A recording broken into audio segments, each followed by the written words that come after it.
गुरु ऐसे विनय दे दे, गुणगान करूं तेरा। इस बालक के सर पे गुरु हाथ रहे तेरा। गुरु ऐसे विनय दे दे,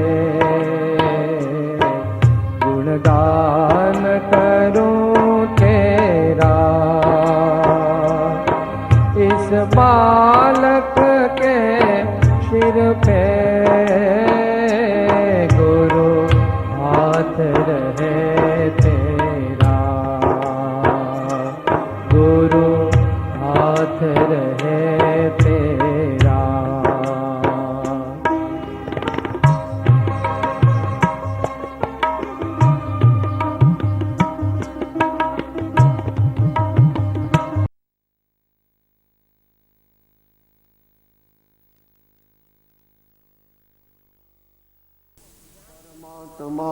अलग रहे बहुकाल,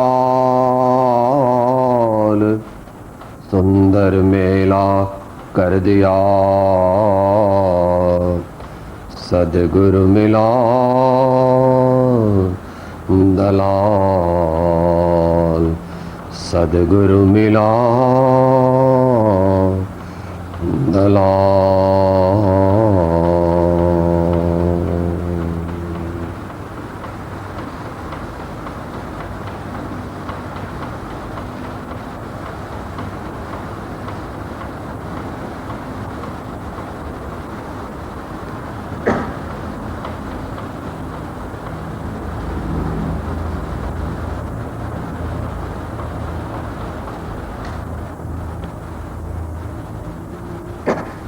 મોક્ષ માર્ગની પ્રાપ્તિમાં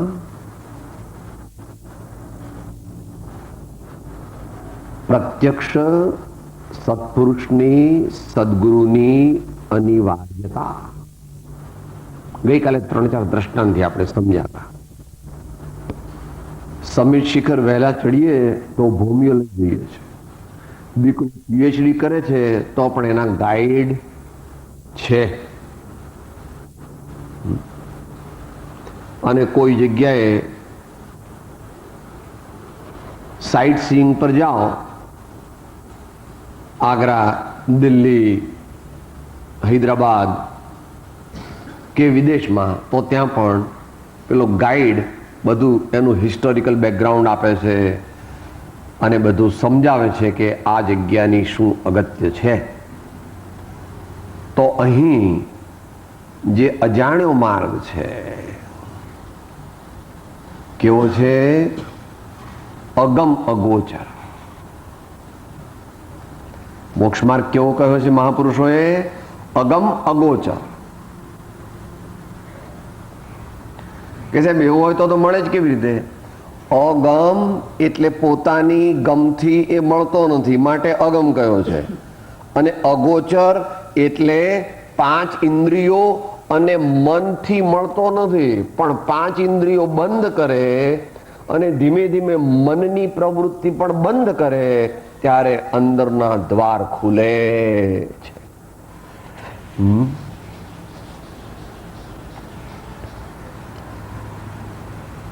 આપણે પેલા સંતની વાત સાંભળી હતી ને, ન્યુયોર્કમાં, અમેરિકામાં. The essence of Indian spiritualism is that close your eyes and open your vision. Close your eyes and open your vision. बाहर की आंखें बंद करो और अंतर के कपाट खोलो. આવી રીતે જ્ઞાની પુરુષોએ અગમ અગોચર માર્ગ કહ્યો છે.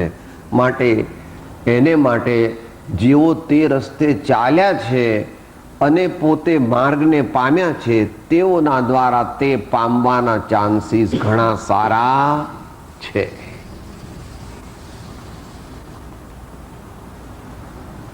તો એ આપણે શ્રીમદ રાજચંદ્ર વચનામૃત પત્રાંગ 200 માધ્યમથી વિચારી રહ્યા છીએ. એમાં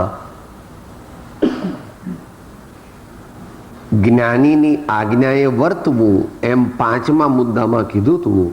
હવે 6થો મુદ્દોમાં કહે છે કે જ્ઞાનીની આજ્ઞા પ્રમાણે કોણ વર્તી શકે. જેમ જેમ આગળ જઈએ એમ થોડું થોડું અઘરું આવે ને. 6 જ્ઞાનીની આજ્ઞાનું આરાધન તે કરી શકે કે જે એક નિષ્ઠાએ તન મન ધનની આસક્તિનો ત્યાગ કરી તેની ભક્તિમાં જોડા. આપણે એનું પદ પણ લીધું હતું, બરાબર. મેં તો પ્રીતિ કરી પ્રભુ સાથ બીજેથી તોડી રે, હવે શ્રી સદગુરુ સંગાત બની છે જોડી રે, હવે શ્રી સદગુરુ સંગાત બની છે જોડી રે.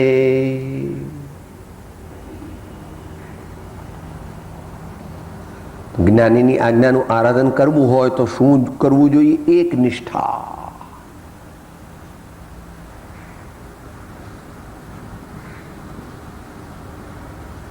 બાપુજી કે બાપ એ પ્રત્યે આપણને એક નિષ્ઠા હોય છે સામાન્યપણે સજ્જન માણસને. કે એવું કેમ કહો છો? કારણ કે કાકાની સેવા કરે, મામાની સેવા કરે, ફુવાની સેવા કરે, પણ પહેલી કોની? બાપુજીને બાની. વ્યવહારિક વાત ચાલે છે, સજ્જનના જીવનની વ્યવહારિક વાત ચાલે છે. હા, એવું નહીં સાહેબ મને કાકા તો જરાય ન ગમે, ફુવાય ન ગમે, મામાય ન ગમે, માસાય ન ગમે, એવું ન હોવું જોઈએ. કંઈક વાંધો પડ્યો હોય તો પણ એ ભૂલી જવો જોઈએ. અને એમને ઘડપણ હોય, કંઈ બીજું એવું રોગ હોય તો આપણે મદદ કરવી. પણ મુખ્ય મા બાપની પહેલી વ્યવહારમાં, અહીંયા પરમાર્થમાં એક નિષ્ઠાથી. કે તમને સૌથી વધારે કોણ ગમે? અઘરું છે, એનો જવાબ આપી શકાય એમ નથી. સાચો હો, તું આપે તો ખરો અત્યારે જૂઠો કે સાહેબ મને ભગવાન બહુ વાલા, પણ એ તો ઉપરથી, અંદરથી તો કંઈક બીજું છે. પણ વાંધો નહીં, ભગવાન કહે છે પ્રયત્ન કર. મીરાએ પોતે એ પ્રમાણે પબ્લિક ડિક્લેરેશન કરેલું. Public declaration. કારણ કે સંત તે જ છે જેનું જીવન ઉઘાડી કિતાબ છે. સંત તે જ છે કે જેનું જીવન ઉઘાડી કિતાબ છે. આપણે છાના છાના કી કરીએ તો શું હતો? તો કે સંત નો કહેવાય. છાના છાના કઈ થઈ જ ન શકે. ભગવાન છે કે નહીં? સર્વજ્ઞ પ્રભુ અંદરમાં અંતર્યામી બેઠો છે કે નહીં? હા,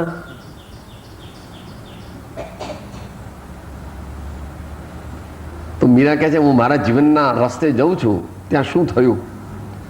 માર્ગ મેં તારણ મિલે સંત રામ દો, માર્ગ મેં તારણ મિલે સંત રામ દો, સંત સદા શીશ ઉપર રામ હૃદય હોય, સંત સદા શીશ ઉપર રામ હૃદય હોય, મેરે તો गिरधर गोपाल दूसरा ने कोई, मेरे तो गिरधर गोपाल दूसरा ने कोई.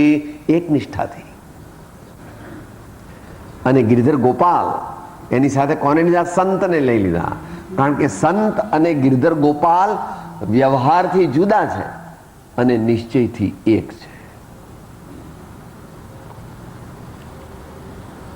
વ્યવહારની મુખ્યતાથી પણ આખો પેરેગ્રાફ તે પણ વ્યવહારની મુખ્ય, આખો પત્ર તે પણ વ્યવહારની મુખ્યતાથી છે, સદવ્યવહારની મુખ્યતાથી છે. તો સગા હમારા સંત હૈ સિર પર સર્જનહાર. ધીમે ધીમે આપણે એવી દશા પ્રાપ્ત કરવી જોઈએ.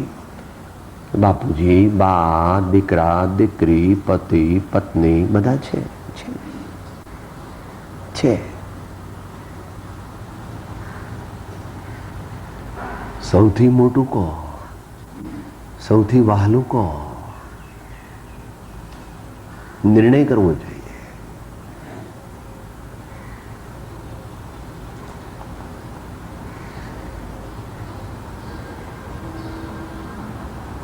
સત્પુરુષ પ્રત્યે કેટલો પ્રેમ હોય સંતોને એ અનેક જગ્યાએ આવે છે. ગઈકાલે 609ના 11મા મુદ્દાના માધ્યમથી વિચાર્યું હતું. એ વાત કબીરજી પદ્યમાં કહે છે.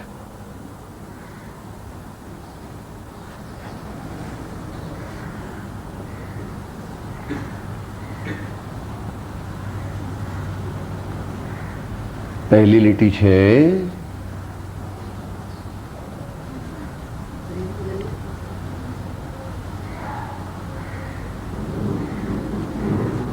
शीश दिए जो गुरु मिले तो भी सस्ता जान, यह तन विष की वेलड़ी गुरु अमृत की खान, शीश दिए जो गुरु मिले तो भी सस्ता जान. કવિત્વ પણ કેવું છે, અને વીરત્વ પણ કેવું છે, અને ભક્તિ પણ કેવી છે, અને તત્વજ્ઞાન પણ કેવું છે. યહ તન વિષ કી વેલડી. બોલો, મહાવીર ભગવાને જે કીધું એ કે છે, ખાણ મૂત્ર ને મળની રોગ જરાનો નિવાસનું ધામ. યહ તન વિષ કી વેલડી. અપેક્ષા એ સમજવાનું દરેક વસ્તુ. ગુરુ અમૃત કી ખાન. આ શરીર સ્વભાવથી હરામખોર હોવા છતાં, નિમક હરામ હોવા છતાં, એના માધ્યમથી જ એટલે એના સહયોગથી જ મોક્ષે જવાય. બીજા કોઈ શરીરથી સહયોગ મોક્ષે જવાય નહીં. તમે મોટા દેવ થાવ, મોટા ગમે તેવા થાવ, બીજા હાથી, વેલ, માછલી, મગર, તો મોક્ષે જવાય? 84 લાખ યોનિમાં માત્ર એક મનુષ્ય ભાવ, મનુષ્યનું શરીર મળે અને યોગ્ય શરીર મળે તો જ મોક્ષે જવાય, નહીં તો મોક્ષે જવાય નહીં. તો આને એવા ઇન્જેક્શન આપે કે ઝેર બાળું છે પણ અમૃત થઈ જાય. યહ તન વિષ કી વેલડી. ગુરુ રૂપી ડાક્ટર આવે અને એવા ઇન્જેક્શન આપે તો આ અમૃત થઈ જાય, અમૃત થઈ જાય. કે અમૃત થઈ જાય તો શું કરે? અમૃત થઈ જાય તો શું કરે? એનામાં દયા, શાંતિ, સમતા, ક્ષમા, સત્ય, ત્યાગ, વૈરાગ્ય પ્રગટે. એ શું કરે? જ્ઞાન, ધ્યાન, વૈરાગ્યમય ઉત્તમ જહાં વિચાર. એ શું કરે? સમદ્રષ્ટિ ને તૃષ્ણા ત્યાગી, પરસ્ત્રીજે ને માતરે, જીહવા થકી અસત્ય ન બોલે ને પરધન નવ ઝાલે હાથ રે. જો ગુરુ ઇન્જેક્શન આપે તો શું થાય? જે શરીર આ જીવને નરકમાં લઈ જઈ શકે એ જ શરીર આ જીવને મોક્ષમાં પણ લઈ જઈ શકે. અત્યારે ભલે ડાયરેક્ટ એન્ટ્રી ન હોય તો પણ ઉત્તમ ગતિમાં લઈ જઈ શકે. માટે કહે છે કે at any cost and by all means, એમ કહે છે. At any cost and by all means, એમ કહે છે આચાર્ય મહારાજ. शीश दिए जो गुरु मिले तो भी सस्ता जान. હું પ્રારંભમાં વચનામૃતમાં એક જગ્યાએ આવે છે, મારા ધાકડે ધાકડ તારે માન્ય હોય તો જ હે સત્પુરુષ મારી ઈચ્છા કરજે. ઇફ્સ એન્ડ બટ્સ એ બધાથી તારે મારો સમાગમ કરવો હોય તો ન કરતો. આપણે જ્યારે જ્યારે ધર્મ કરવાનો આવે, આજ્ઞાનું પાલન કરવાનું, તો શું કહે છે? પણ મૂકીએ છે. અને બીજું 73 તો મૂકે છે. આટલું કરો તો, આટલું આમ કરો તો, અને ઇફ્સ IF. જો આમ થાય તો હું આમ કરું, જો આમ થાય તો હું આમ કરું.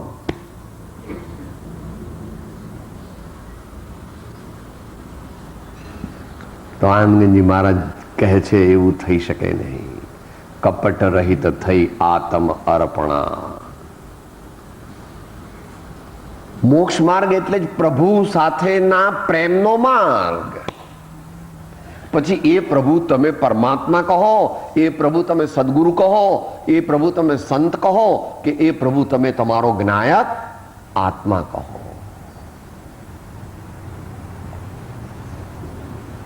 અને તો બધા શાસ્ત્રો આવડી ગયા એમ કૃપાળુદેવ કહે છે.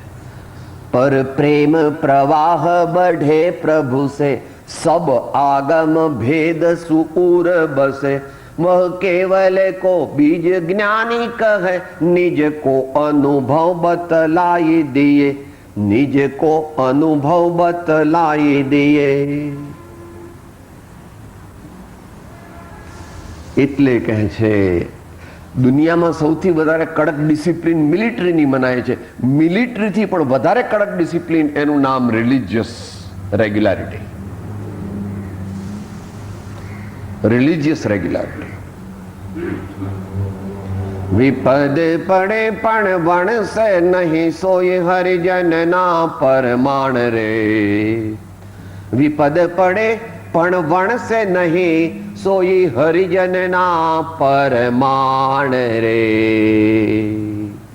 ગમે તેવી આકરી કસોટી ગુરુ કરે અને તો પણ ચડે નહીં, ત્યારે જાણવું કે હવે આત્મજ્ઞાન થઈ ગયું છે, અને કાં તો આત્મજ્ઞાન થવાની તદ્દન તૈયારી છે. એ દ્રષ્ટિએ પેલું તે દિવસે પદ લીધા હતા ને, એમાં એવી રીતે મોક્ષ માર્ગ છે.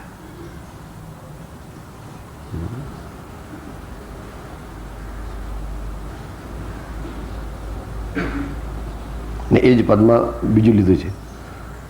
વચનમાં રાખે વિશ્વાસ રે, વચનમાં રાખે વિશ્વાસ રે.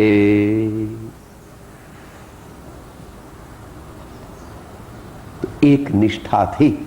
હવે શું એક નિષ્ઠા કીધી એટલે બધું એક થઈ ગયું. તન તો શરીરથી પણ સંતની સેવા જેટલી થાય તેટલી કરવી. મન એટલે ગમે ત્યાં તું જાય પણ તને સ્વપ્નમાં અથવા દિવસમાં જાગતા જાગતા દરરોજ 10-15 વાર એ યાદ આવવા જોઈએ. એનું સ્વપ્ને જો દર્શન પામે રે, એનું મન ન ચડે બીજે ભામે રે.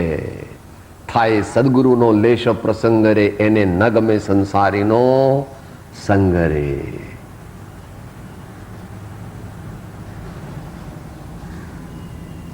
એ પ્રમાણે અહીં કહે છે કે મન તો મનથી સ્મરણ, મનથી એમનું ચિંતન, મનથી એમની મુદ્રા. આપણે જ્યારે સ્મરણ કહીએ છીએ ત્યારે 4 વસ્તુ જાણી લેવાની.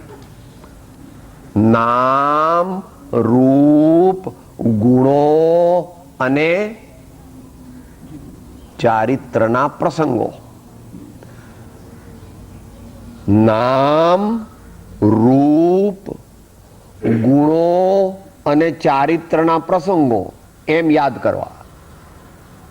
આપણે કોઈ સત્પુરુષને, ભગવાનને, આચાર્ય દેવને યાદ કરીએ તો એમનું નામ આપણે જાપ કરીએ છીએ ને, જે આપણા દેવ હોય ભગવાન, तो पारसनाथ पारसनाथ पारसनाथ भगवान पारसनाथ भगवान पारसनाथ भगवान पारसनाथ भगवान की जय पारसनाथ भगवान की जय पारसनाथ भगवान की जय नाम પછી રૂપ એટલે એમની મુદ્રા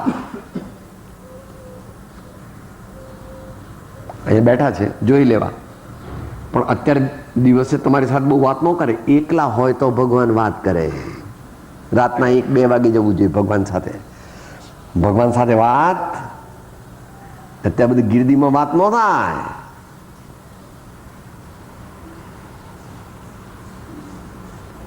ગુણો પ્રસિદ્ધ છે અને એમના જીવનના પ્રસંગો બહુ મોટા પુરુષ હતા આપણે એનો અંશ આપણા જીવનમાં ગ્રહણ કરવાનો છે તન મન ધન કે આપણે ધન આપીએ તો પછી ધન લઈ લે કે જે વ્યક્તિ આપણા ધનનો માગીને પોતાના પર્સનલ ઉપયોગ માટે જે ઉપયોગ કરે તો તે સંત નથી સંત ભિક્ષા માગે છે પણ શેને માટે એને ટકાવવા માટે અને એ શા માટે ટકાવવું છે પૂર્વે કરેલા કર્મો પૂરા કરી નાખવા છે અને જગતનો જેટલો બને એટલો ઉપકાર કરવો છે એમાં આવે છે વચનામૃતમાં ભાઈ બરાબર ને જ્ઞાનીનો દેહ 2 કારણોથી વિદ્યમાન છે એક તો પૂર્વે બાંધેલા કર્મો તે ખપાવી દેવા અને 2 તે જગતના જીવોને બને તેટલા મૈત્રી ભાવથી ઉપયોગી થવું સહયોગી થવું આ 2 કારણથી સંતનો દેહ વર્તે છે આ વાત કૃપાળુ દેવતે કીધી છે શાસ્ત્રોમાં પણ કહેલી છે પદ્મનદી પંચવિંશતિ વગેરેમાં દાન અધિકારમાં જ કીધી છે અત્યારે લાંબો વિષય છે એટલે એમાં નહીં જઈએ ધન જગતના જીવોને ધન તે જીવ જેટલું વહાલું છે કે એ તમને કેવી ખબર પડી ઘણા માણસોને વિદેશમાં કે અહીંયા લોટરી લાગે ને બહુ જ મોટી લોટરી લાગે તો ઘણી વાર એ લોકો ગાંડા થઈ જાય છે એમ સાંભળે કે મને આટલી લોટરી લાગી અને તરત જ ગાંડા થઈ જાય છે બોલો કેમ અને એવી જ રીતે દ્રષ્ટાંતો ઘણા છે અમદાવાદના અને અમદાવાદની આજુબાજુ કે ઇન્કમ ટેક્સની રેડ પડે ત્યારે પણ મરી જાય છે ઇન્કમ ટેક્સની રેડ ચાલુ હોય ત્યારે અને ઘણી વાર સટ્ટામાં પૈસા જતા રહે ત્યારે આપઘાત કરે છે સાંભળ્યું છે ને ભાઈ આ બધી વાતો કઈ શાસ્ત્રની વાત નથી બટ જગતના જીવન ધન બહુ વહાલું છે તો પોતાની વહાલી વસ્તુ તે પણ સત્પુરુષને ચરણે ધરી દેવી તો કે એ શું કરે એ લેતા નથી એ કહે છે તમે એનો સદુપયોગ થાય એવું કરો તમે એ લોકોના કલ્યાણ માટે સંઘના કલ્યાણ માટે જીવોના કલ્યાણ માટે પછી દરેક સંતની તાસીર જુદી જુદી હોય છે બધા સંત એક રીતે એક જાતના સંસ્કાર સંતોના હોતા નથી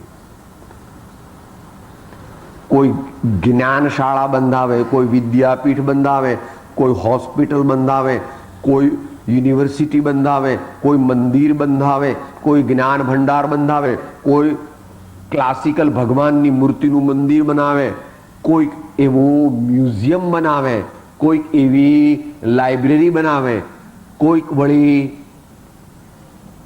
બીજી રીતે અનાથ લોકોને ગરીબ વિદ્યાર્થીઓને વૃદ્ધોને શાતા રહે શાંતિ રહે એ માટે એનો સદુપયોગ કરવાનું કહે છે પોતે એના માટે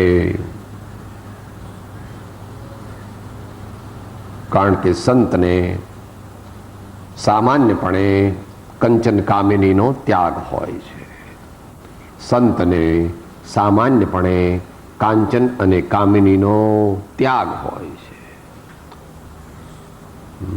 કારણ કે એ 2 વસ્તુ એમાં આપણે કુલ 5 લઈ લઈએ છીએ કીર્તિ, કાંચન, કામિની, કાયા અને કુટુંબ, આ 5 ક એમાં જેને આસક્તિ હોય એ ઊંચી આધ્યાત્મિક દશાને પામી શકે નહીં. બાકી આ 2 લેવા હોય તો આપણે આલોચના પદ બોલો.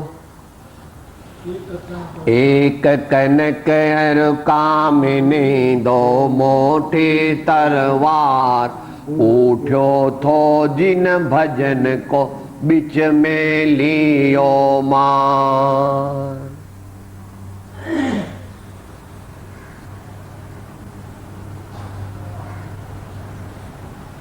તો ધન, ઘણા સંતોની અનેક વાતો આવે છે. રામકૃષ્ણ પરમહંસની એવી એક વાત આવે છે ખરી. પ્રસંગ છે ભાઈ, હવે કથાનો યોગ છે. કોઈક મનુષ્ય એક દિવસ થોડા પૈસા એમના ઓશિકા નીચે મૂકી ગયો હતો. એમને ખબર નહીં. પછી સાંજ પડીને બસ સૂઈ ગયા બધા.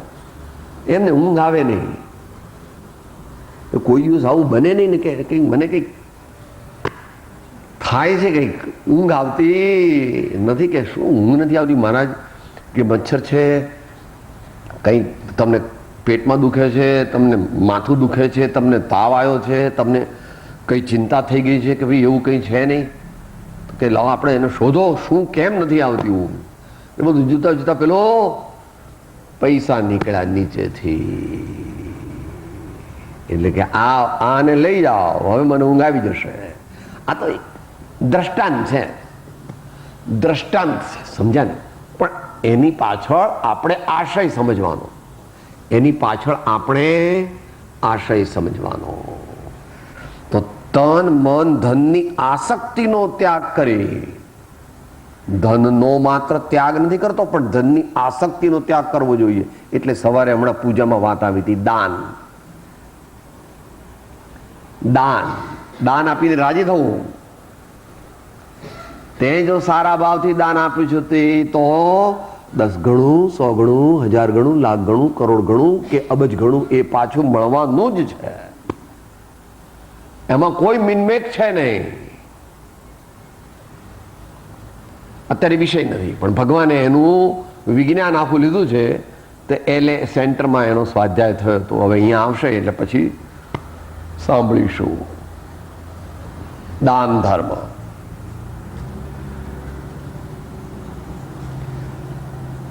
માટે એ બધી વસ્તુઓની આસક્તિનો ત્યાગ કરી તેની ભક્તિમાં જોડાય.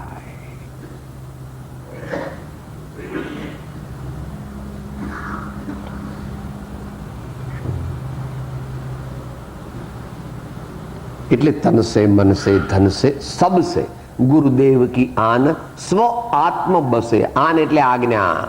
ઉપરને જે કીધું 5માં કે આજ્ઞા કોણ પાળી શકે? આપણે આજ્ઞા પાળવામાં પાછા કેમ પડી જઈએ છીએ?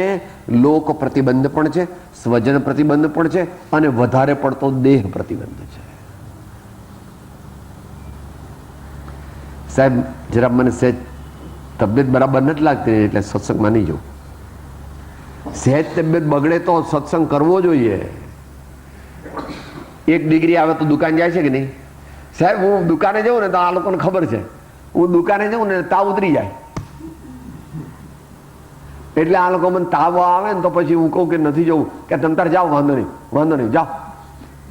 ઘણી વાર ના કે જાય ને અને પછી ત્યાં આગળ કે કેમ છે ભાઈ તબિયત પૂછાવડાવો ને, ઉતરી ગયો તાવ. તાવ તો કઈ દુકાને જવાથી નથી ઉતર્યો હો, પણ એ શું કે છે, સાહેબ મારે તો તાવ ઉતરી જાય દુકાને જવું તો.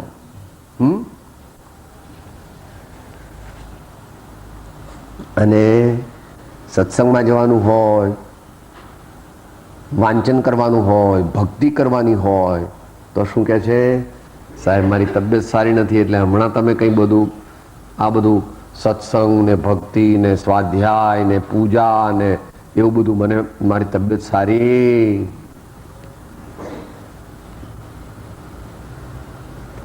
ટ્રેનિંગ લેવી પડશે એવી થોડી. અઘરું છે, મોડિફાય કરો. મારા સ્વામી બહુ ઉદાર છે. પાછળ બેસો, ટેકો દઈને બેસો.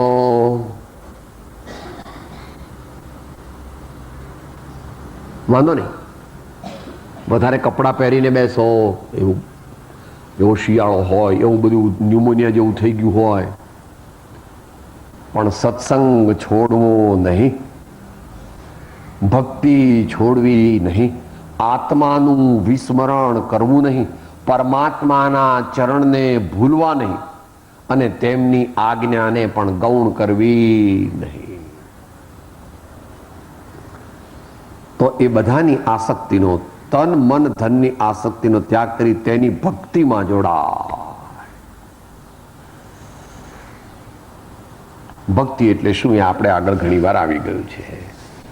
આગળ 7મો મુદ્દો, જો કે જ્ઞાની ભક્તિ ઈચ્છતા નથી, પરંતુ મોક્ષાભિલાષીને તે કર્યા વિના ઉપદેશ પરિણમતો નથી અને મનન તથા નિધિધ્યાસનનો હેતુ થતો નથી.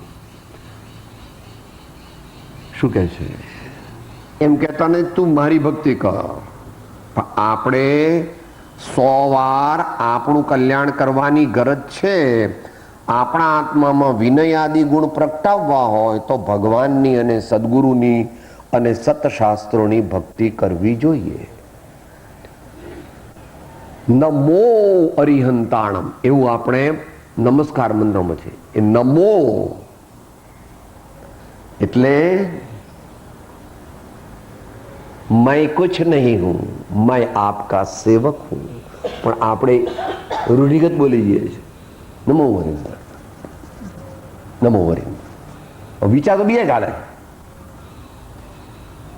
નમો હરિહંતાણ.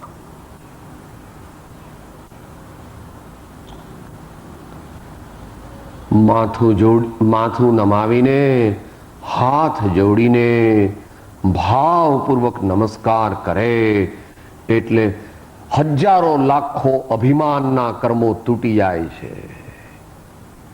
અને જ્યાં સુધી અભિમાન છે ત્યાં સુધી મોક્ષ માર્ગ મળતો નથી. અહમ તે સર્વ કષાયોનો રાજા છે. 6 પત્રમાં એવું કહ્યું છે. અનાદિકાળથી ઉત્પન્ન થયેલો એવો જીવનો અહમ ભાવ, મમત્વ ભાવ તે નિવૃત્ત થવાને અર્થે આ 6 પદની જ્ઞાની પુરુષોએ દેશના પ્રકાશી છે. આપણે બધા બેઠા છીએ પણ મુમુક્ષુ તરીકે બહુ બેઠા નથી. કેટલા કે સાહેબ આ તો સાંજના મારો દીકરો આવવાનો તેડવા માટે,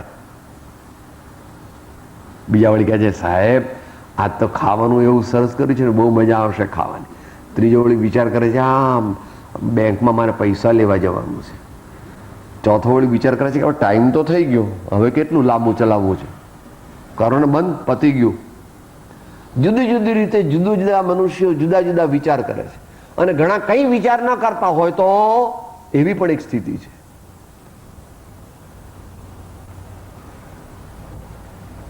એને રાજયોગની ભાષામાં લય કહે છે. લય, LAY, લય.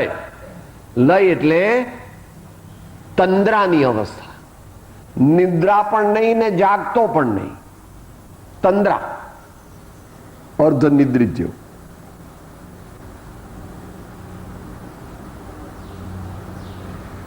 ઊંઘી પણ નથી ગયો અને જાગી પણ નથી ગયો. જાગતો નથી એટલે કે શું સાંભળ્યું ભાઈ કે ભાઈ મને તો કઈ ખબર નથી, આજે એવું કીધું, કહેતા હતા કે 200 આંક લેવાનો છે, એટલી ખબર છે. તંદ્રા એ ઓબ્સ્ટ્રક્શન છે, એ પણ એક પ્રકારનો પ્રમાદ જ છે, પણ પોતાને ખબર નથી પડતી. પછી કે કેમ ભાઈ તમે સુઈ ગયા હતા? કે ના ના હું તો જાગતો હતો. તો કે શું સાંભળ્યું? તો કે મારી સાહેબ મારી યાદદાસ્ત બરાબર નથી ને એટલે મને ખબર નથી. યાદદાસ્ત તો દુકાને બેસે ત્યારે ખબર પડે. 28 જણ પાસે લેણા છે તો કેટલા દરેક પાસે લેણા છે કોઈને પૂછવાની જરૂર નહીં. પેલો છોકરો કે આપણા શેઠ આયા છે, રકમ કાઢો ને, આ બેસ ને, રકમ મને મોઢે જ છે. કોની પાસે કેટલા પૈસા લેણા છે? 28 જણ પાસે લેણા છે, પણ બધાની રૂપિયાના પૈસા છે એને ખબર. આજકાલ તમારે ભાઈ રૂપિયા, પેલો આજકાલ પૈસા તો રહ્યા નહીં. અમારે હવે એવું થયું ને 50 પૈસાથી ઓછા હોય તો round of, rounded of to the nearest રૂપી એમ કરો છો ને ભાઈ. આજકાલ હિસાબ એવી રીતે કરે છે.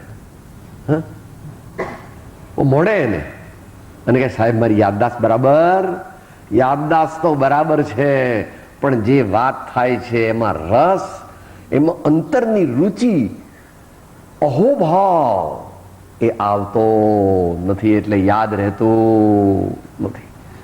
પણ તો પણ મારા સ્વામી કઈ નહીં માનવાની ભઈલા, યાદ નથી રહ્યું ને ફરીથી વાંચી જજે હો, એ પાઠ બીજી વાર વાંચી જજે, અને બીજું કંઈ પૂછવું હોય ને તો પૂછજે.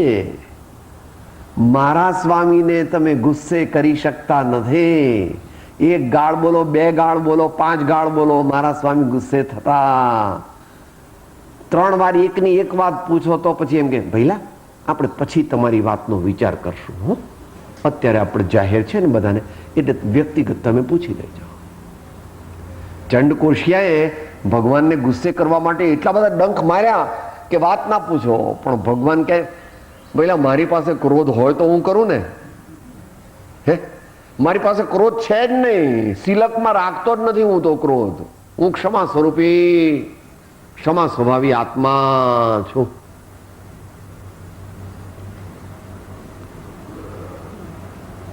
તો હવે કે છે કે જ્ઞાનીની ભક્તિ કરવી હોય તો તેને માટે આપણામાં વિનય જોઈએ. વિનય માટે કૃપાળુદેવે બહુ કહ્યું છે, પણ આત્મસિદ્ધિમાં સિદ્ધાંત રૂપે કહ્યું છે, અને 254માં અને મોક્ષમાળામાં પણ પેલા શ્રેણિક રાજાએ પેલા ચાંડાળનો વિનય કર્યો નહીં તો પેલી આમો નમાવવાની વિદ્યા શીખી શક્યો નહીં. મગધનો સમ્રાટ એ નીચે બેઠો અને પેલા ચાંડાળને ઉપર બેસાડ્યો તો વિદ્યા ચડી. આ વિનય ગુણનું મહાત્મ્ય સમજવાનું છે. બાકી તો સાથે બોલીએ એવો માર્ગ વિનય તણો ભાખ્યો શ્રી વિતરાગ, મૂળ હેતુ તે માર્ગનો સમજે કોઈ સુભા. હું તમને કહું છું તો ખરો, પણ તમે બધા શું કહેશો? આવું બધું બોલ્યા કરે, વિનય વિનય, મને આવું ન ફાવે. જ્ઞાની પુરુષની વાણી ઉપર પગ મૂકે છે, એના કરતા એમ કે ને સાહેબ મને ફાવતું નથી, સાહેબ મને અનુકૂળ નથી, જતો રહે. પણ જ્ઞાની પુરુષની વાણી પર પગ ન મૂકવો, કારણ કે જ્ઞાની પુરુષની વાણી જ્ઞાનીની નથી, ત્રિલોકનાથની છે, સર્વજ્ઞ પ્રભુની છે. એ તો મેસેન્જર છે આપણા. જ્ઞાની સંત અને ધર્માત્મા અને આચાર્ય દેવો તો સંદેશવાહક છે. વાણી તો સર્વજ્ઞ પ્રભુની છે, કોઈ એક મહાવીરની નહીં હો. સાહેબ મહાવીર ભગવાનની કે ઋષભદેવની, મહાવીર ભગવાનની કે ઋષભદેવની કોઈની વાણી નથી. સર્વજ્ઞ પ્રભુની વાણી અનાદિ અનંત છે, એ એના પુનરુદ્ધારક છે. ભગવાન કોણ છે? 24 ભગવાન તે સત્ય ધર્મના પુનરુદ્ધારક છે, એ કઈ એના સંસ્થાપક નથી. એમ નવો ધર્મ, સાહેબ દરેક ભગવાન નવો ધર્મ પોતાનો ચાલુ કરે કે ના? અનંત કાળથી એક જ ધર્મ ચાલે છે, રાગ દ્વેષ અને અજ્ઞાન એનાથી રહિત થવું એ નિશ્ચય ધર્મ. અને રાગ દ્વેષ અને અજ્ઞાન ઘટવા માટે જે પણ બીજું એને સહાયક કરવું પડે તે વ્યવહાર ધર્મ. ભગવાનનું કે સાહેબ અત્યારે સિમંદર સ્વામી શું કે? એ જ કે સાહેબ તમે સિમંદર સ્વામી પાસે જઈ આવ્યા છો? અરે ભાઈ જઈ આવ્યા નથી, પણ જે જઈ આવ્યા છે એમણે કીધું છે, અને સિદ્ધાંત રૂપે પણ કીધું આત્મસિદ્ધિમાં. એક હોય 3 કાળમાં પરમાર્થનો પંથ, પ્રેરે તે પરમાર્થને તે વ્યવહાર સમન. માટે આપણે આપણું કલ્યાણ કરવું છે તો અવશ્ય પરમાત્માનો તો વિનય ના કહેવાય, પરમાત્માને તો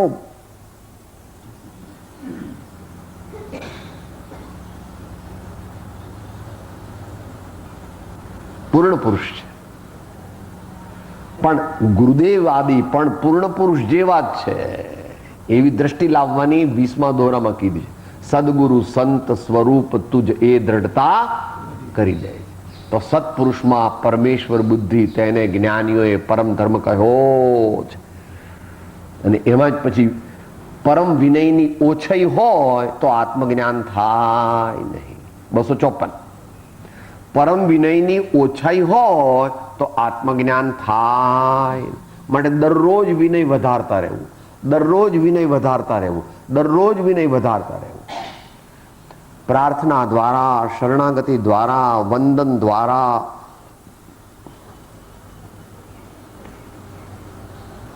ધૂન લગાવીને વિનય સ્વરૂપી હું આત્મા છું, સંતોનો સેવક છું, ભગવાનનો દાસ છું. મંત્ર લખો. 8 પ્રકારના અભિમાનથી રહિત વિનય સ્વરૂપી હું આત્મા છું. 8 પ્રકારના અભિમાનથી રહિત વિનય સ્વરૂપી હું આત્મા છું. વિનય સ્વભાવ મારો છે, નમ્રતા તે મારો સ્વભાવ છે. આમ ચાલુ ચાલુ ચાલુ ચાલુ. અને પ્રત્યક્ષ વર્તવું પણ એવી રીતે કે સાહેબ ભગવાન નામ આમ નમસ્કાર કરી દઉં છું, એમ નમસ્કાર ન કરાય. અસાધારણ સંજોગો તો જુદી વાત છે.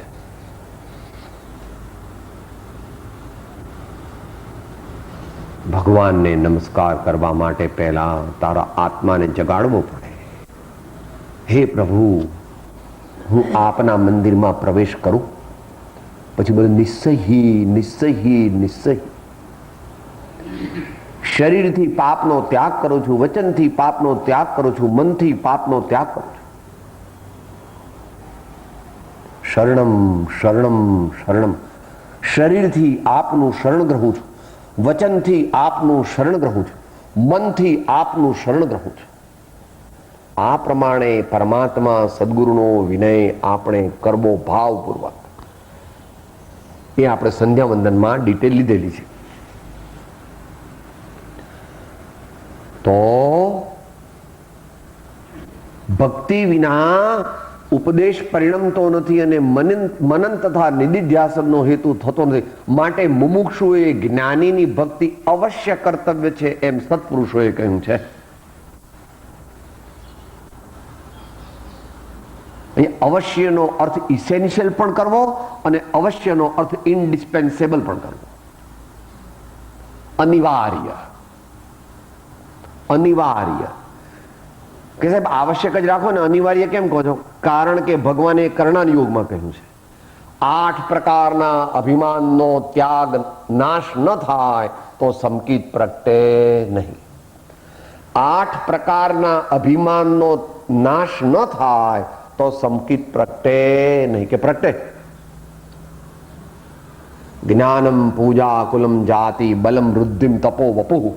આવા 8 પ્રકારના અભિમાન અંદરમાં હોય તીવ્ર, ત્યાં સુધી આત્મજ્ઞાન સંકિત થાય નહીં. એમ સત્પુરુષોએ કહ્યું છે, હું નથી કહેતો.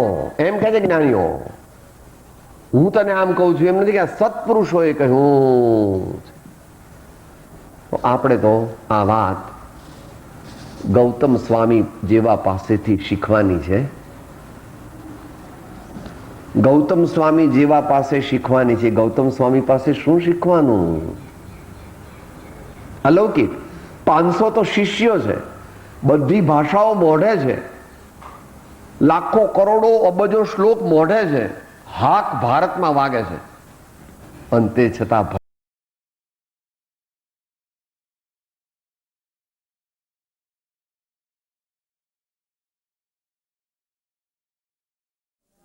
દેવય અમારા શ્રી હરિહંત ગુરુ અમારા ગુણિયલ સંત. દેવય અમારા શ્રી હરિહંત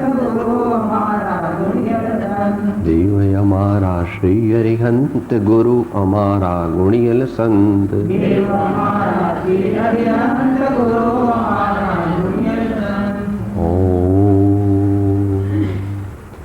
અજ્ઞાનતિમિરાંધાનાં જ્ઞાનાંજનશલાકયા ચક્ષુઃ ઉન્મીલિतं येन તસ્मै શ્રી ગુરવે નમઃ.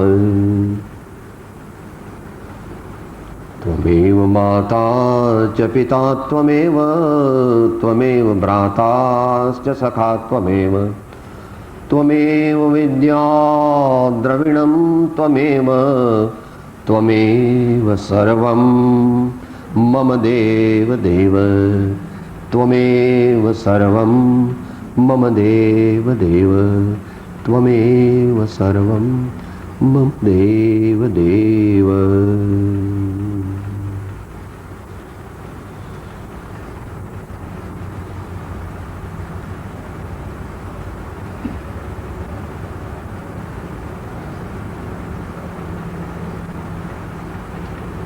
મોક્ષ માર્ગની પ્રાપ્તિમાં પ્રત્યક્ષ સત્પુરુષ કે સદગુરુની અનિવાર્યતા આવશ્યકતા એ વિષય શ્રીમદ રાજચંદ્ર વચનામૃત પત્રાંક 200ના આધારે ચાલી રહ્યો છે. તેના 7 મુદ્દા પૂરા થયા હતા. આગળ 8મો મુદ્દો હવે વિચારીએ, સમજીએ, અંતરમાં ફિટ કરીએ. પેલા કાર્પેન્ટર હોય છે ને, સુથાર, એ આમ સામાન્ય ફિટિંગ કરીને પછી છેલ્લે આમ કરી એમ કરે. એમ આપણા હૃદયની અંદર જ્ઞાની પુરુષના વચનનો ભાવ એવો ફિટ કરવાનો છે કે મૃત્યુ સમયે પણ તે જુદો ન થાય ને પરભવમાં સાથે આવે. We have to carry forward the balance of the present birth to the next birth. બીજા ભવમાં સાથે લઈ જવાનું છે. એટલો ફિટ થયેલો હોય તો જ, નહીં તો મૃત્યુ વખતની વેદનામાં છૂટો પડી જાય. એવા સંસ્કાર દ્રઢ કરવાના છે. આમાં કહેલી વાત સર્વશાસ્ત્રને માન્ય છે.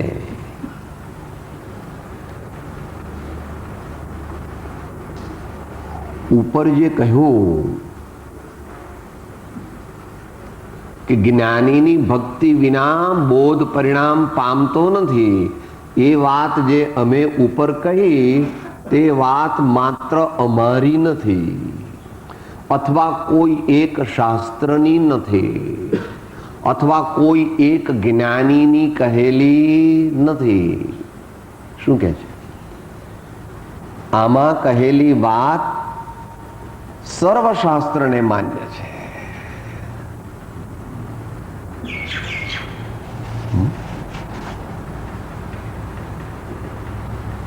331માં નીચે આ પ્રમાણે લખેલું છે. આ વાત સર્વકાળને વિશે અવિસંવાદ રૂપ જાણીને લખી છે. એટલે ત્યાં આગળ કાળની મુખ્યતાથી કહે કે સાહેબ જમાના પ્રમાણે અત્યારે કળિયુગમાં તો બધું થાય, ચાલે. અત્યારે ગુરુ ન હોય, શાસ્ત્ર ન હોય, ભગવાન ન હોય તો પણ થઈ જાય. જે અપવાદ માર્ગ છે એ પણ ભગવાને કહ્યો છે. પણ ત્યાં આગળ સમજવું કે આગલા ભાવમાં જે ગુરુદેવની ઉપાસના અને એમનો બોધ ગ્રહણ કર્યો હતો તેના સંસ્કારો ઉપસી આવે છે અને કોક અપવાદરૂપ ધર્માત્માને વર્તમાનમાં ગુરુ ન હોય, પ્રત્યક્ષ તો પણ આત્મજ્ઞાન થાય છે, પણ ત્યાં ઘણું ખરું કંઈકનું કંઈક બીજું નિમિત્ત પણ હોય છે. એનું આખું લિસ્ટ આપ્યું છે ગતિ પ્રમાણે સર્વાર્થ સિદ્ધિમાં. પછી એ ભગવાનની મૂર્તિના દર્શન હોય, સત્પુરુષના દર્શન હોય, ઉપદેશ ન હોય, એકલા દર્શન કરે. પોતાને કોઈ તીવ્ર વેદના થઈ હોય અથવા જાતિ સ્મરણ જ્ઞાન થયું હોય, આવા કોઈ કારણથી કોઈક અપવાદરૂપ જ્ઞાનીને જ્ઞાન થઈ શકે છે. પ્રત્યક્ષ સત્પુરુષ ન હોય તો પણ એ અપવાદ અબજો અબજોમાં એક ગણવો.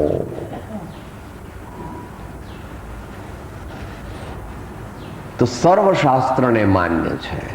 એટલે આવું ભાઈ તમે કહો છો મહાવીર ભગવાન એકલા કહે છે, રામ ભગવાન એકલા કહે છે, કોઈ આચાર્ય એક કહે છે કે ના, એવું નથી. આ સર્વશાસ્ત્રને માન્ય છે. હવે દ્રષ્ટાંત આપે છે કે સર્વશાસ્ત્રને માન્ય છે તો અમને કહો તો ખરા કંઈક. 9મો મુદ્દો, ઋષભદેવજીએ 98 પુત્રોને ત્વરાથી મોક્ષ થવાનો એ જ ઉપદેશ કર્યો હતો.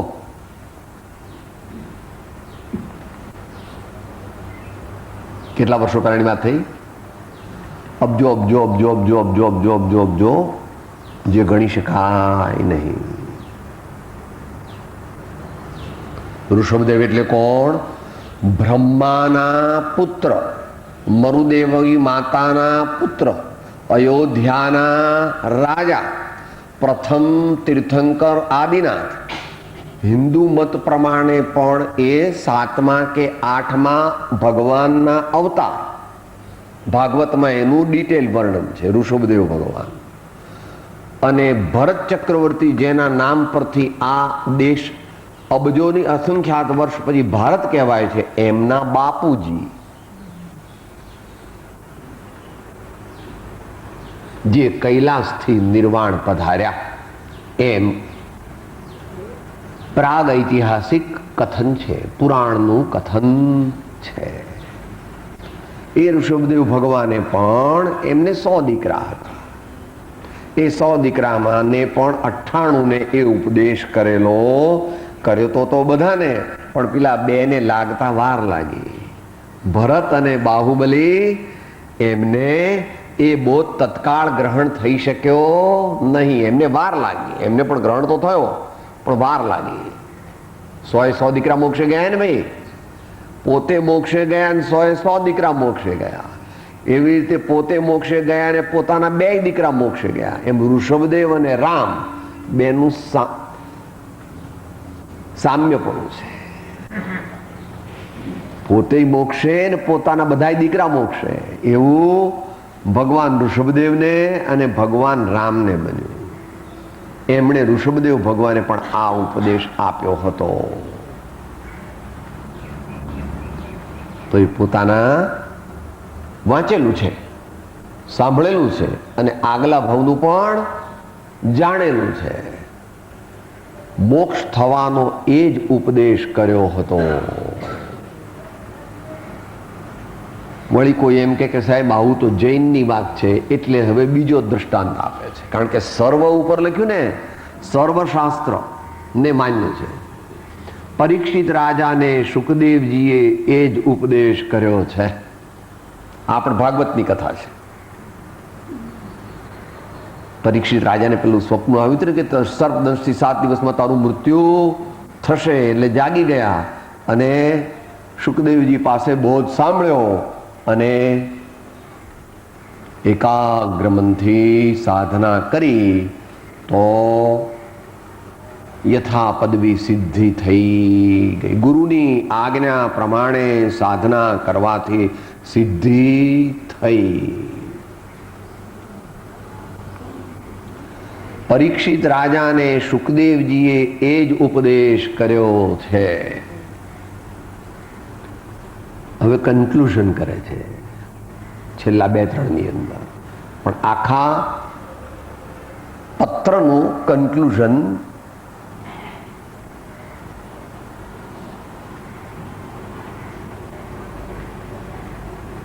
અગિયાર, 12, 13 અને 14 એમ 4 મુદ્દામાં કરે છે. અનંતકાળ સુધી જીવ નિજ છંદે ચાલી પરિશ્રમ કરે તો પણ પોતે પોતાથી જ્ઞાન પામે નહીં, પરંતુ જ્ઞાનીની આજ્ઞાનો આરાધક અંતર્મુહૂર્તમાં પણ કેવળ જ્ઞાન પામે. શાસ્ત્રીય પદ્ધતિથી કોન્ટ્રાસ્ટ બતાવવો છે.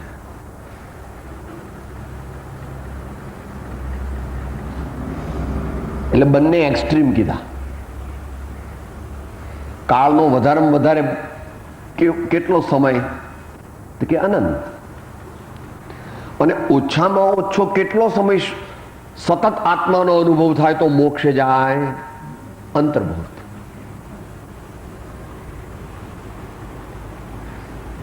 શું કહે સિદ્ધાંત? નહીં બેઠો?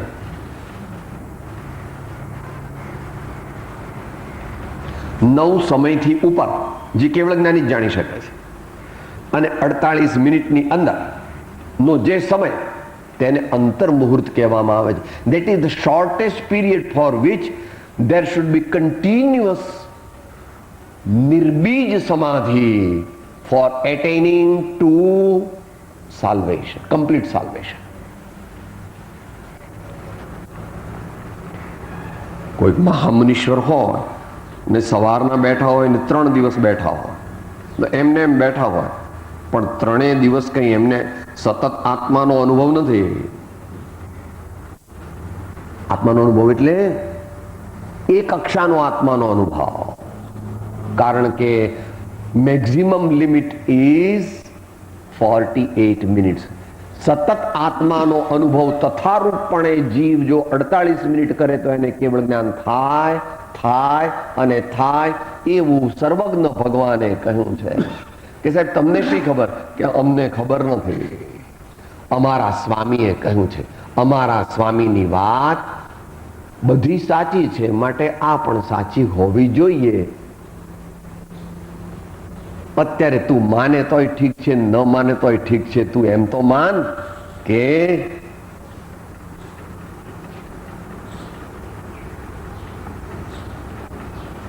સત્પાત્રતા સહિત સદગુરુએ બતાવેલા એવા શુદ્ધ આત્માનું ચિંતન કરવાથી આત્મજ્ઞાન પ્રગટે છે, અવશ્ય પ્રગટે છે. એ ગઈકાલ આવી ગયું. આવે જ્યાં વિદશા સદગુરુ બોધ સુહાય, તે બોધે સુવિચારણા ત્યાં પ્રગટે સુખદાય. જ્યાં પ્રગટે સુવિચારણા ત્યાં પ્રગટે નિજ જ્ઞાન એટલે આત્મજ્ઞાન. જે જ્ઞાને ક્ષય મોહ થઈ પામે પદ નિર્વાણ. તો ત્યાં જુદી રીતે લઈ લીધું.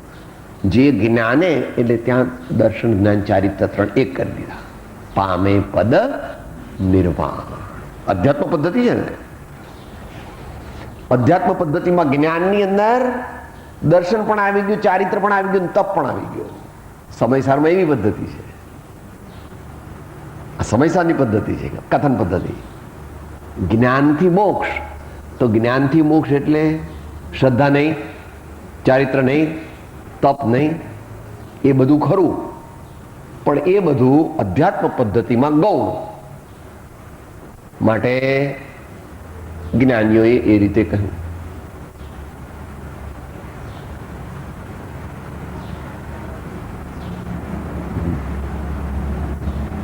જ્ઞાનાગ્નિ સર્વ કર્માણી ભસ્મસાત કુરુતે અર્જુન. ગીતામાં એવું આવ્યું, શ્રીમદ ભગવદ ગીતા. જ્ઞાનાગ્નિ સર્વ કર્માણી ભસ્મસાત કુરુતે અર્જુન. હે અર્જુન, તે જ્ઞાનરૂપી અગ્નિ તેની અંદર સર્વ કર્મો ભસ્મીભૂત થઈ જાય છે. તો અધ્યાત્મમાં એ પદ્ધતિ છે કે એક બધાને એક કરી દેવા, બધાને એક કરી દેવા. તો 2 એક્સ્ટ્રીમ બતાવે. અનંત કાળ સુધી જીવ નિજ છંદે ચાલી પરિશ્રમ કરે તો પણ, તો જે જીવોને હજુ આત્મજ્ઞાન થયું નથી તેને 2 માંથી કોઈ પણ એક કારણ વિદ્યમાન છે.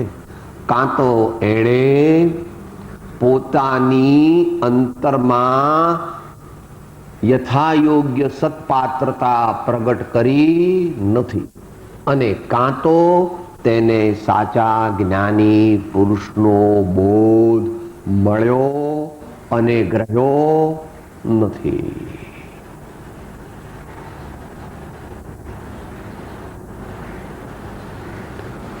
આપણે આ મહિનામાં જ લેવાના છીએ 37 or 47.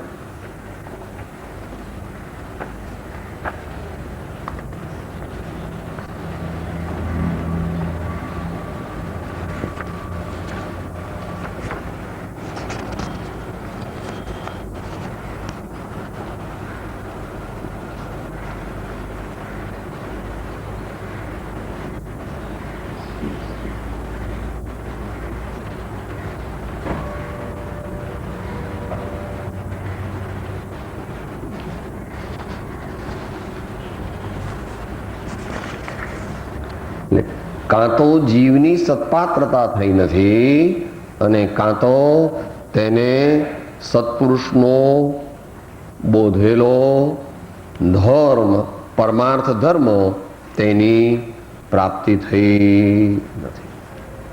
પાનું 178 છે, પેજ 178, પત્રાંક 47.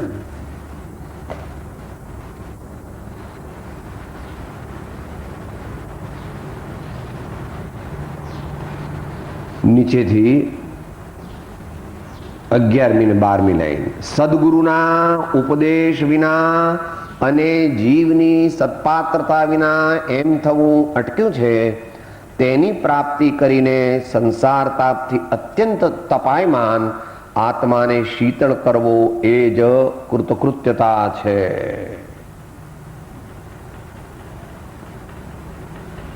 મળ્યું ભાઈ? મળી ગયું. અનંત કાળ સુધી જીવ નિજ છંદે ચાલી પરિશ્રમ કરે. પરિશ્રમ તો ઘણો કર્યો, પણ પોતાની કલ્પનાનો પરિશ્રમ કર્યો. Lot of sadhana but wrong sadhana. વહ સાધન બાર અનંત કિયો તદપી કછુ હાથ હજુ ન પડ્યો. કછુ એટલે મોક્ષ રૂપી ફળ તો મળે જ છે. એ જ વાત ભગવાને સમયસારમાં તો બહુ ડિટેલમાં ઘણી રીતે લીધી છે. 6 ઢાળામાં પણ લીધી છે અને દેવચંદ્રજી મહારાજે પણ લીધી છે. સમકિત નવી લહ્યું રે તે તો રૂલ્યો ચતુર્ગતિ માહી. અને 6 ઢાળામાં મુનિવ્રત ધારય અનંત બૈર ગ્રેવક ઉપજાયો પર નિજ આત્મ જ્ઞાન બિના સુખ લેશન પાયો.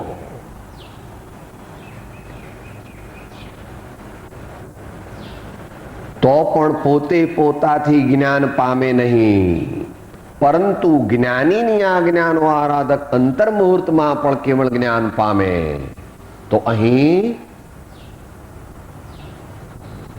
પ્રેરક અને ઉત્તમ એવા નિમિત્તનું મહાત્મ્ય કરવું છે. એટલે એમ કે છે કે અંતર મુહૂર્તમાં પણ તને કેવળ જ્ઞાન થઈ જાય. લે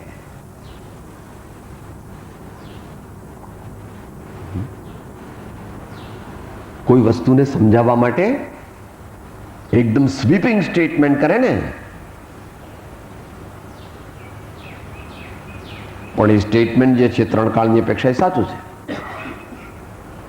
કોક જ્ઞાનીઓને એવી રીતે કેવળ જ્ઞાન થઈ જાય છે.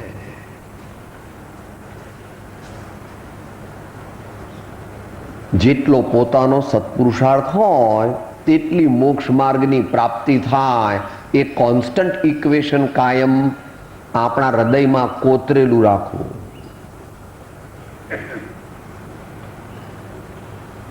મારું કલ્યાણ ક્યારે થશે? તું જ્યારે સાચો પ્રયત્ન કરીશ ત્યારે. કે સાહેબ હું સાચો પ્રયત્ન કરું છું પણ મારું કલ્યાણ થતું નથી. તો કે ભાઈ એમાં કંઈક ભૂલ છે બાપુ, એમાં કંઈક ખૂટે છે, ખામી છે, બગાડ છે, કંઈક અંદરમાં ડખો છે, એટલે કામ થતું નથી. એ આપણને એકદમ સમજણ ન પણ પડે. જીવને પોતાને પોતાના દોષ જણાય નહીં, માટે જ સત્સંગનું મહાત્મ્ય છે. ગુણિયલ જનોનો સમાગમ કરવો, જ્ઞાનીઓનો, સાધુ સંતોનો અને મહાન પુરુષોનો સમાગમ કરીએ તો આપણા દોષોની ખબર પડે.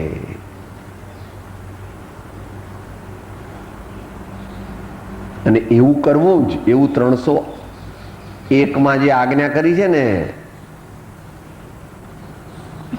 જગત આત્મરૂપ માનવામાં આવે, જે થાય તે યોગ્ય જ માનવામાં આવે, પરના દોષ જોવામાં ન આવે અને પોતાના ગુણોનું ઉત્કૃષ્ટપણું પણ સહન કરવામાં આવે.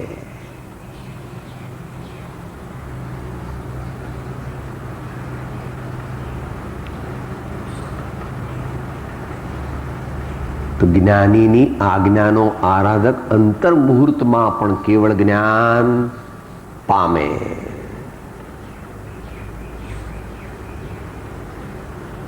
તો આ જે છે તે 3 કાળની અપેક્ષાનું સમજવું. કારણ કે આ કાળની અપેક્ષા જે છે તો ત્યાં આગળ પછી આ અધ્યાત્મ ચાલે છે. ત્યાં શું સિદ્ધિ શેનાથી છે કે સાહેબ હું અત્યારે જ્ઞાનીની આજ્ઞા માનું તો મને કેવળ પ્રગટે? જ્ઞાનીને પૂછો પ્રમાણથી. યોગ્ય દ્રવ્ય, યોગ્ય ક્ષેત્ર, યોગ્ય કાળ, યોગ્ય ભાવ. પણ આવું જીવ સ્વીકારી શકતો નથી. એટલે કાં તો એકલી અધ્યાત્મ પદ્ધતિ પકડે છે, કાં તો એકલી સિદ્ધાંત પદ્ધતિ પકડે છે. અને જ્ઞાની આચાર્ય ભગવાનના વચનોમાં કે છે જો સાહેબ અહીંયા આટલી ભૂલ છે આચાર્યની, આ જ્ઞાનીની આટલી ભૂલો છે, આ જ્ઞાનીની આટલી ભૂલો છે, આ આચાર્યની આટલી ભૂલો છે, આમણે આટલું આમ બરાબર કહ્યું નથી, એમ કરીને આ જીવ રખડે છે. એટલું નહીં પણ એવું જો ખરેખર એ કહેતો હોય તો એને અનંતાનુબંધીનો બંધ થાય છે. આપણે ખાસ યાદ રાખવું, આપણને કોઈ જ્ઞાની ધર્માત્મા માફક ના આવે ને તો આપણે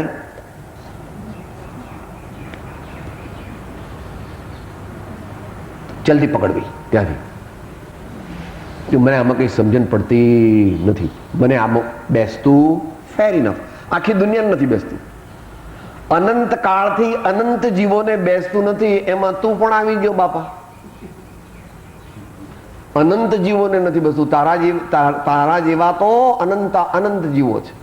માટે વાંધો નહીં, ભગવાનની વાત નથી ગમતી, સત્પુરુષની વાત નથી ગમતી, બેસતી નથી, સાચી લાગતી નથી, તો ધીમે રહીને ઊભા થઈને ચાલ્યા જવું. આગળ બેઠા હોય તો થોડી ધીરજ રાખવી, કારણ કે સભાની શિસ્ત જાળવવી જોઈએ. પહેલેથી જ પોતે ઢચું પચું હોય તો પાછળ બેસવું કે બીજાને અંતરાય ન થાય. ધીમે જ્ઞાની પુરુષના, ભગવાનના અને ધર્મના અપલાપ બોલવા નહીં, કરવા નહીં, નિંદા કરવી નહીં.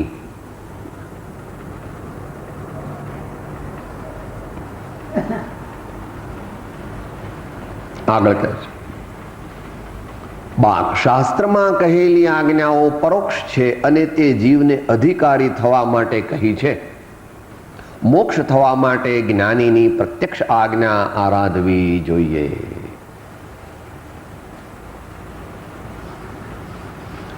તો શાસ્ત્રમાં કહેલી વાતો જે છે એ કેવી છે કે સત્ય છે. કે કોણે કહેલી છે? કે મહાજ્ઞાની પુરુષોએ કહેલી છે.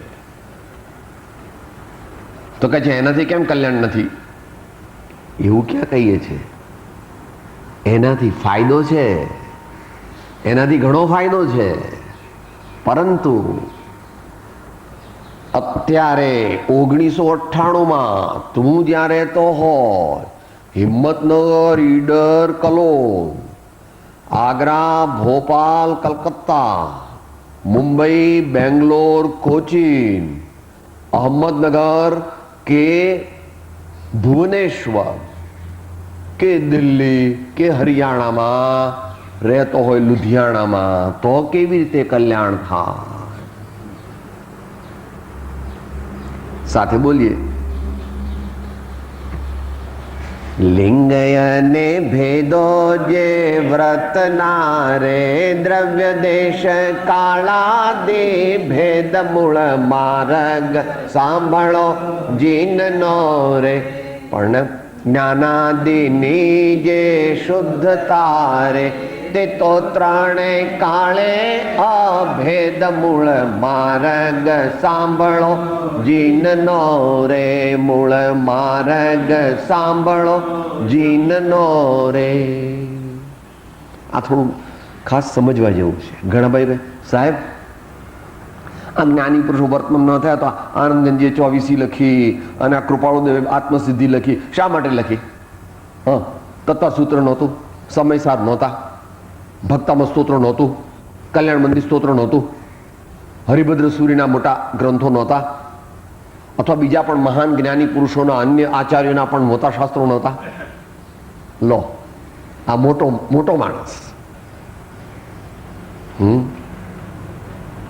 ભાઈ હે વત્સ, જ્ઞાની ભગવંતોએ, મહાન પૂર્વાચાર્યોએ કરેલા અને કહેલા ગ્રંથો તો ઉત્તમ છે જ. મોક્ષમાળામાં એમ કહ્યું છે, બરાબર?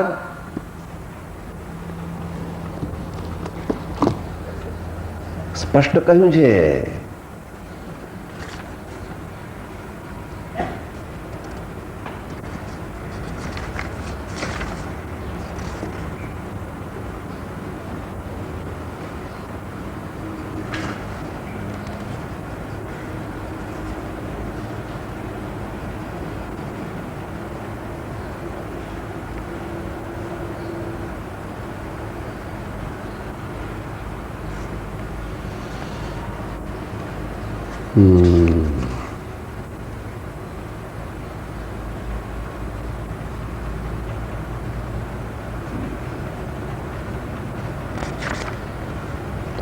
વાંચનારને ભલામણ.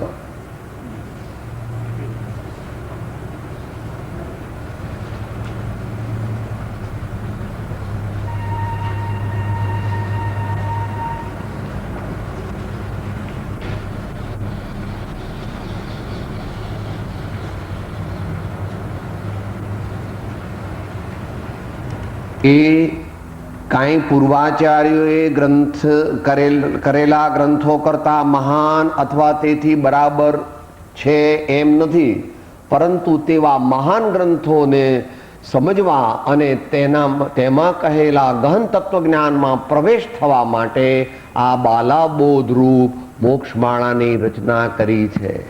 યાદ આવે છે કે નહીં? નહીં?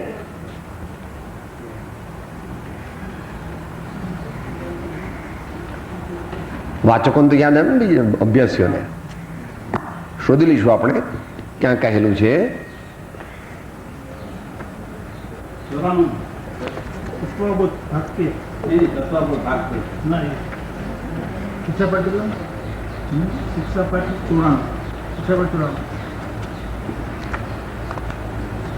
શિક્ષાપાઠ 94.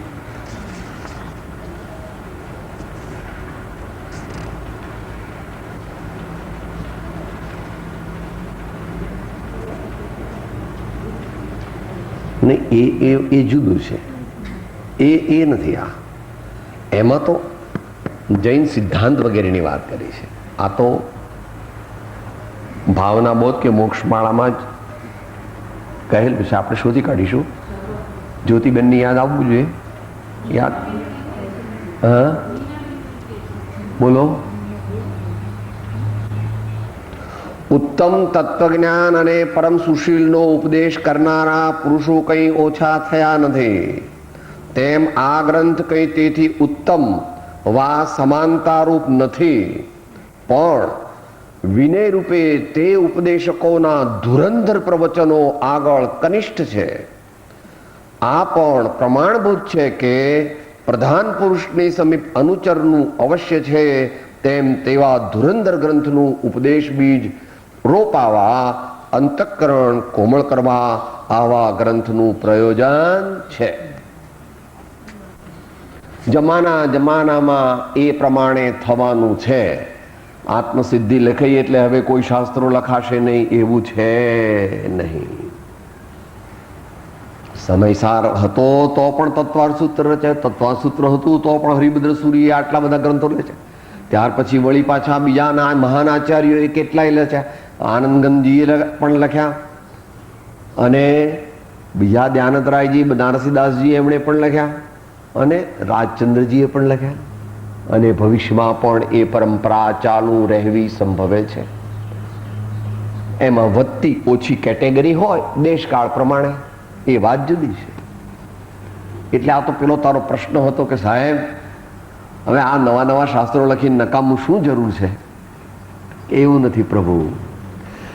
આ કાળે વર્તમાન સ્થિતિમાં આપણે કેવી રીતે વર્તીએ કે જેથી આપણને આત્મજ્ઞાનની પ્રાપ્તિની પ્રથમ ભૂમિકા પ્રાપ્ત થાય, પછી આત્મજ્ઞાનની ભૂમિકા પાકી થાય, અને એમાં પછી સદબોધનું બીજ વાવવામાં આવે, અને એ સદબોધનું બીજ પછી ઉગે, અને ઉગીને પછી ફળ આપે.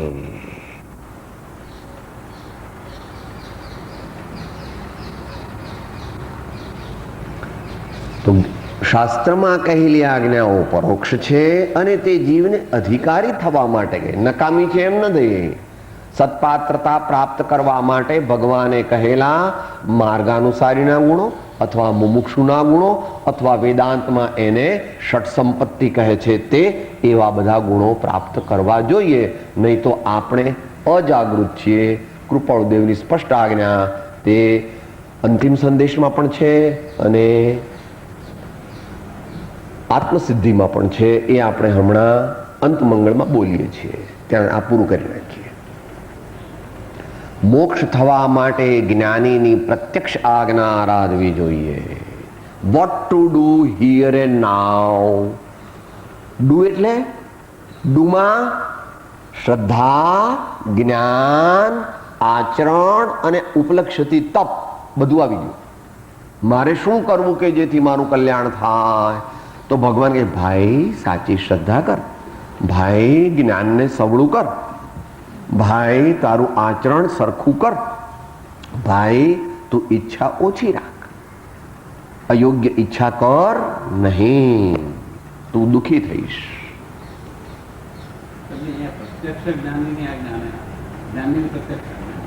બંને અર્થ.